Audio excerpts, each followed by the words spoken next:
अस्सलाम वालेकुम dear student, sir Qasim आज के एक नए टॉपिक मैकेनिज्म ऑफ कोऑर्डिनेशन के साथ हाजिर हैं। इस टॉपिक में हम आपको बताएंगे कि स्टिमुलस किसे कहते हैं, रिसेप्टर किसे कहते हैं, कोऑर्डिनेटर कौन कौन से पार्ट है, रिस्पांस और इफेक्टर क्या होते हैं और ये कैसे कोऑर्डिनेशन करते हैं। इसकी 3 मरहले हैं कोऑर्डिनेशन के।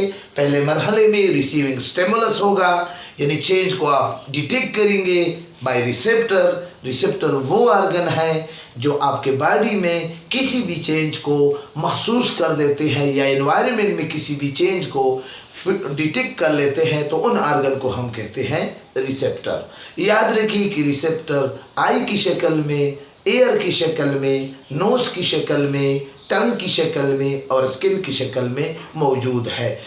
इसके बाद दूसरा फेज होगा message of coordinator.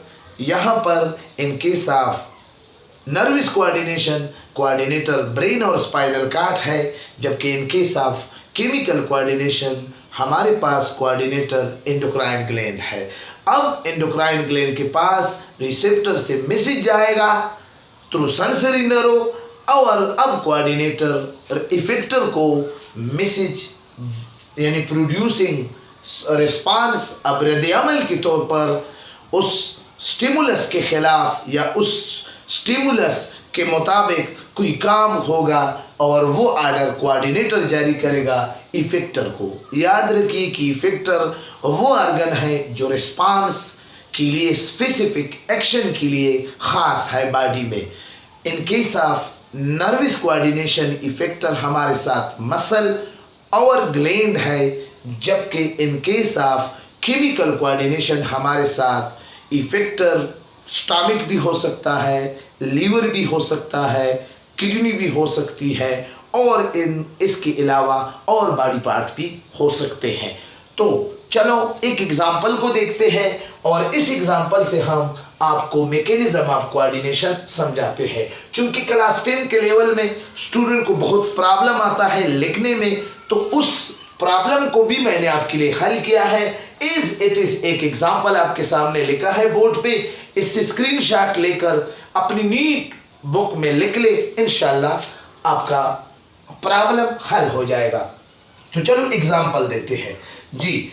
When a door of your house is knock, जब आपके घर के दरवाजे को नॉकिंग जब उस पर दी जाती है, the sound produced by knocking.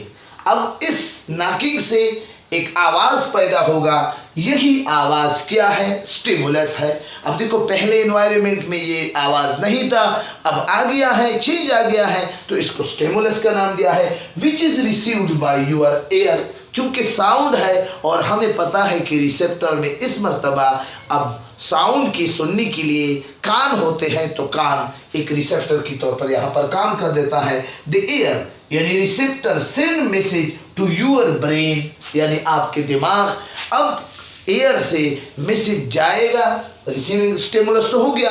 दूसरा मरहला मैसेज ऑफ कोऑर्डिनेटर, अब ये कान मैसेज को सेंड करेगा ब्रेन के पास, जो कि नर्वस कोऑर्डिनेशन में एज ए कोऑर्डिनेटर काम करता है। स्पाइनल कॉर्ड के पास भी जा सकता है, चूंकि ये स्पाइनल कॉर्ड से बॉडी के ऊपर रीजन है, तो इसलिए ब्रेन को भेजा गया है जी। The brain analysis the information and send message to your leg muscle effector to move. अब ब्रेन कोऑर्डिनेटर के पास मैसेज चला गया है, अब इसने मैसेज को एनालाइज किया है कि क्या चाहता है, क्या होना चाहिए। तो अब इसके बाद कोऑर्डिनेटर ने प्रोड्यूसिंग रिस्पांस, एक रिस्पांस शो किया है इफेक्टर यानी लेग के मसल को। यहाँ पर मसल लेग के पास मैसेज चला जाता है कि भाई आप चले जाए, and send message to your leg muscle effector to move and take you to the door, then signal are communicate to your hand. अब जैसे ही आप दरवाजे के पास पहुंच जाते हैं, आप दरवाजे को ओपन कर लेते हैं और आप जिसने नॉकिंग की है उनसे पूछते हैं कि जी सर आपका क्या काम है। तो ये एक कोऑर्डिनेशन था जिसमें पहले एयर ने काम किया, फिर कोऑर्डिनेटर ने अपनी एनालिसिस की, इसके बाद प्रॉपर रिस्पांस के लिए इफेक्टर ने अपना रिस्पांस प्रोड्यूस किया। इसी तरह काम हो गया। अगर कान नहीं सुनते तो कोऑर्डिनेटर के पास मैसेज कैसे जाता? अगर कोऑर्डिनेटर मैसेज की एनालिसिस न करते और लिख के पास वो प्रॉपर बॉडी पार्ट्स के बाद को मैसेज नहीं भेजता तो फिर कैसे आदमी दरवाजे के पास पहुंच जाता? अगर दरवाजे के पास पहुंच जाता और हाथ अपना काम नहीं करता तो फिर भी दरवाज़ा नहीं खोलता। तो मतलब ये है कि दुनिया में जितनी भी काम हो रहे हैं ये एक दरवाजे की खोलने की मिसाल है। इस तरह आप दूसरे एग्जाम्पल भी इस कोऑर्डिनेशन मैकेनिज्म ऑफ कोऑर्डिनेशन में फिट कर सकते हैं। नमूने के तौर पर ये मैंने आपके लिए लिखे हैं। ये आपके लिए एग्जाम बेस्ट मटेरियल है। अपने दुआओं में याद रखिए। इंशाल्लाह with very soon lecture number 3 हम आपके साथ ले आने जा रहे हैं कि भाई अब ये कैसे नर्व मैसेज न्यूरॉन क्या है, सेंट्रल नर्वस सिस्टम क्या है। बाद के आने वाले टॉपिक को भी आप इंशाल्लाह इसी प्लेलिस्ट से देख सकते हो। वीडियो अच्छी लगी हो, आपका रिस्पांस हमें आपके एक लाइक से, आपके कमेंट से हमें बहुत ज़्यादा हौसला मिलता है। लाजमी तौर पर कमेंट भी किया करें और अपने दोस्तों के साथ ये यूज़फुल चीज़ें शेयर करते जाए। एक बात याद रखिए कि ये वीडियो चूंकि मैं क्लास 10 के स्टूडेंट के लिए बना रहा हूँ, लेकिन सेकेंड ईयर के स्टूडेंट भी इससे मुस्तफ़ीद हो सकते हैं। हायर क्लासेस के लिए भी ये एक बेसिक आइडिया है, ठीक है ना। अगर किसी स्टूडेंट को डिटेल में चाहिए तो वो कमेंट्स बॉक्स में लाजमी तौर पर करें। अपने दुआओं में याद रखिए। सर कासिम आपसे इजाज़त चाहता है। See you again with very soon. खुदा हाफिज़।